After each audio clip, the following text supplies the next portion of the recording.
नमस्कार, मैं हूं रेणुका काले। मेरी हिंदी कक्षा हिंदी पथ में आपका स्वागत है। आज मैं आपके लिए लेकर आई हूं प्रेमचंद की बहुत ही प्रसिद्ध कहानी, जो कि प्राथमिक कक्षाओं में और कभी कभी मिडिल की कक्षाओं में भी इस कहानी का समावेश पाठ्यक्रम में किया जाता है और लगभग हम सभी ने अपने बचपन में ये कहानी जरूर पढ़ रखी है। ये कहानी है ईदगाह। तो आज इसका सारांश मैं आपके लिए लेकर आई हूँ। हामिद है एक छोटा बच्चा, उसकी दादी है अमीना, मोहसिन, महमूद, नूरे ये हामिद के मित्र हैं, दोस्त हैं और दुकानदार हैं, है ना, ये इसके पात्र हैं। तो आइए सारांश देख लेते हैं।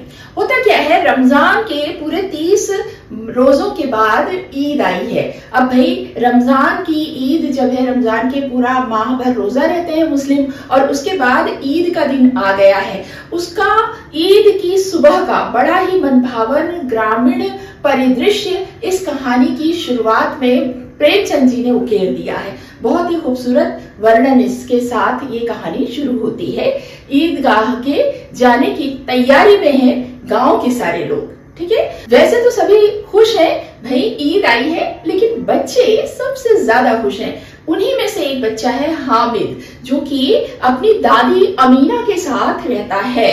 उसके पिता पिछले वर्ष चल बसे थे किसी बीमारी के चलते, और माँ भी यूं ही पीली होते होते चल बसी थी, है ना। और तब से वो अपनी दादी के साथ रहता है। दादी उसकी पूरी देखभाल करती है। दादी ने बताया हुआ है कि उसके अब्बा जो हैं वो बाहर गए हैं और बहुत सारे पैसे कमा कर लौटेंगे, और अम्मी जो है वो खुदा के घर गई हुई हैं, जो कि उसके लिए अच्छी अच्छी चीजें लेकर लौटेंगी। बस बच्चा अपने आप को इसी आशा में बांध कर देख रहा है, इंतजार कर रहा है कि उसके माँ और पिता जब लौटेंगे तो उसके लिए बहुत सारी अच्छी अच्छी चीजें आएंगी, बहुत सारे घर में पैसे आने वाले हैं।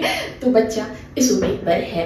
तो चलिए, हम ईद की सुबह का वर्णन कर रहे थे। ईद आ गई है और गांव में सारे बच्चे सुबह से ईद में ईदगाह जाने और मेले में जाने के लिए बड़े उत्सुक हैं। सब अफरा तफरी मची है, अपने पैसे गिन रहे हैं बच्चे।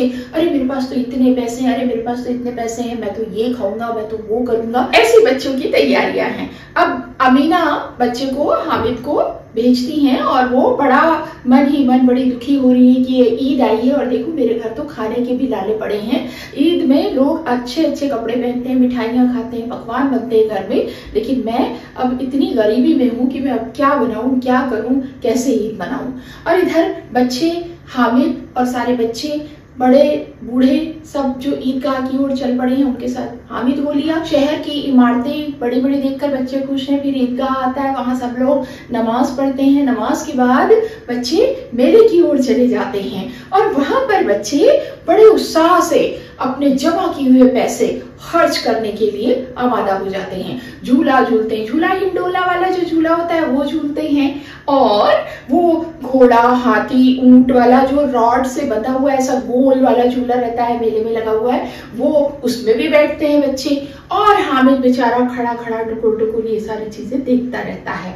वो छोटा सा बच्चा देखता है, उसके पास सिर्फ 3 पैसे हैं, इसमें वो क्या करेगा। बाकी के बच्चे जो हैं, मोहसिन है, महमूद है, नूरे हैं, उसके दूसरे साथी जो हैं, वो तो बहुत सारे पैसे लाए हैं, उसकी तुलना में उनके पास ज्यादा पैसे हैं, तो वो बढ़िया खर्च कर रहे हैं, झूले में भी बैठ रहे हैं, झूला झूल रहे हैं, आनंद ले रहे हैं। उसके बाद मिठाइयों की बारी आती है। भाई कोई गुलाब जामुन खा रहा है, कोई सोहन हलवा खा रहा है, कोई कुछ खा रहा है, बढ़िया मिठाई भी खा रहे हैं। अब ये छोटा सा हामिद भी देख रहा है, यहाँ पर भी उसका मन भी ललचा रहा है कि वो भी खाए, लेकिन वो अपने आप को रोक लेता है।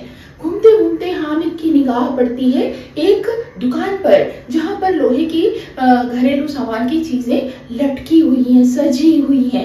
उसे वहां दिखाई देता है चिमटा। वो सोचता है, अरे वाह, अगर मैं चिमटा खरीदता हूँ तो दादी के हाथ रोटी उतारते समय जलेंगे नहीं। रोज दादी जो है खाना बनाती, बच्चे का ऑब्जर्वेशन देखिए। बच्चा देखता है कि उसकी दादी बिना चिमटे के जब रोटी पका रही है ना, रोटी चूल्हे पर से सेकने के लिए उतार रही है, तो उनकी उंगलियां जल जाती हैं। तो बच्चा सोचता है, इसमें क्या रखा है, अगर मैं खा लूंगा तो क्या है, जबान ही चटोरी होती है, वो तो अच्छा अच्छा खाना नहीं चाहती है, अगर खा लूंगा तो इससे कोई फायदा नहीं, खिलौने भी क्या करूंगा लेकर, मैं लेता हूँ चिमटा, इससे मेरी दादी की उंगलियां नहीं जलेगी। और वो छोटा सा हामिद दुकानदार से पूछता है, चिमटा कितने में दिए? वो बोलता है 6 पैसे में। अब तो हामिद का दिल बैठ गया, क्योंकि उसके पास तो सिर्फ 3 पैसे हैं। तो वो बोलता है कुछ कम में नहीं, तो बोले 5 से 1 पैसा कम नहीं।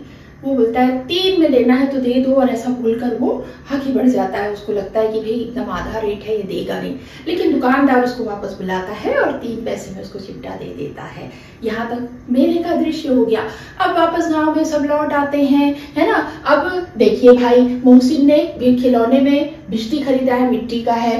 महमूद ने सिपाही जो खिलौना है वो खरीदा है, मिट्टी का है। नूरे ने वकील खरीदा है, उसको पसंद है, ये भी मिट्टी का है। अब ये सब बच्चे जब घर जाते हैं तो उनके मिट्टी के जो ये खिलौने हैं ना किसी कारण से गिर जाते हैं और सारे खिलौने टूट फूट जाते हैं। हामिद जब घर पहुंचता है तो दादी उसके हाथ में चिमटा देखकर बोलती है कि ये तुमने क्या किया, तुम बिना खाए पिए ऐसे ही घूमते रहे, क्या लेकर आ गए हो। तो बच्चा कहता है दादी आपकी उंगलियां रोज रोटी उतारते समय जल जाती है ना, तो इसलिए मैं आपके लिए ये चिमटा लाया हूँ, अब आपकी उंगलियां नहीं जलेंगी। दादी का मन भाव विभोर हो जाता है। कितना छोटा सा बच्चा है, लेकिन कितनी संवेदना है, कितना सहृदय है ये बच्चा, कि उसको मेले में उसका दिल कितना ना ललचाया होगा कि मैं भी झूल लूं, झूला झूल लूं, कुछ खा लूं, मिठाइयाँ ले लूं, खिलौने ले लूं। लेकिन उसने ये सारी चीजें जो है कितना दिल कड़ा करके इससे मुंह मोड़ा होगा। और दादी का ध्यान रखते हुए, वहां भी वो अपनी दादी का कष्ट नहीं भूला और ध्यान रखते हुए वो चिमटा मोल लेकर आ गया। तो देखिए कितनी प्यारी कहानी है ये, कितनी संवेदनशीलता है हामिद में। तो ये है मुंशी प्रेमचंद की कहानी ईदगाह। रमजान के महीने में ईद जो आती है ना, उसके उल्लास से शुरू होकर कहानी एक मानवीय संवेदना को छूती है और उच्च स्तर पर पहुंच जाती है ये सहृदयता। तो चलिए अगली बार किसी नई कहानी के साथ होगी आपसे दोबारा मुलाकात। तब तक के लिए स्वस्थ रहिए, मस्त रहिए और दीजिए अनुमति हिंदी पद से अपनी काले मैम को